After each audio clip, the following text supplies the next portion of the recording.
And President Mills's birthday was 2 days ago, and tomorrow is actually 2 years since he died. We've been joined on the phone line by the then Director of Communications under President Mills, Koku Anyudoho. A very good afternoon to you, sir.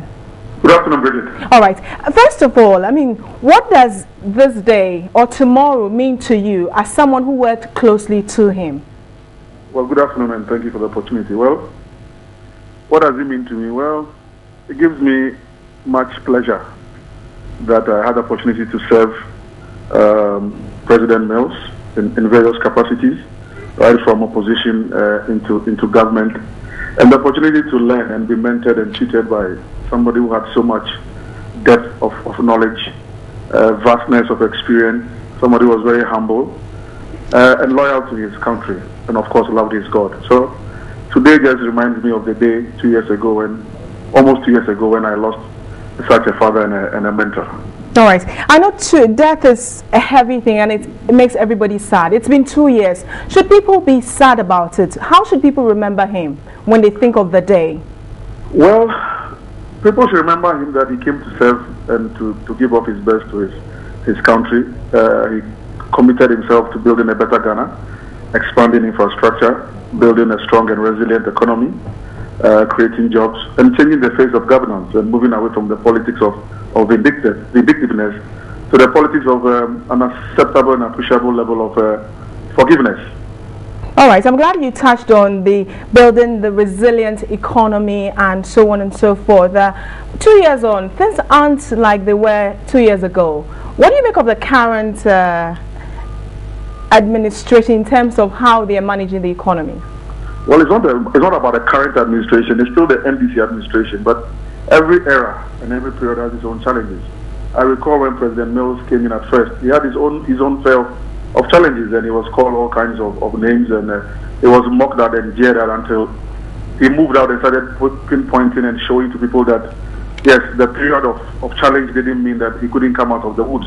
And I reckon that this same NDC government is also having its fair of challenges, and as the president himself has acknowledged on several occasions, with hard work and determination and commitment, we'll get out of the woods. So, I mean, right from history, we've had challenges, and so it's not peculiar to this administration.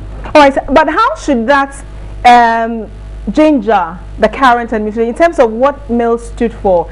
He was seen as a man who was peaceful. He was very vocal about his detest for corruption. How should that inject the performance?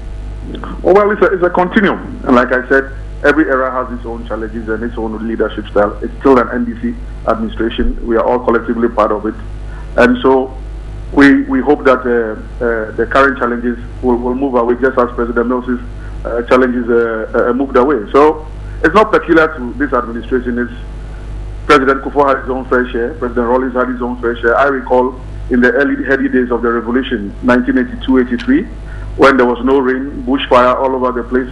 I mean, all kinds of things took place. We had to wear the Rawlings chain, eat the Rawlings salad, queue for essential commodity. But we got out of those very difficult moments, and so no matter the difficult times, once we are committed to it, and we'll get out of it.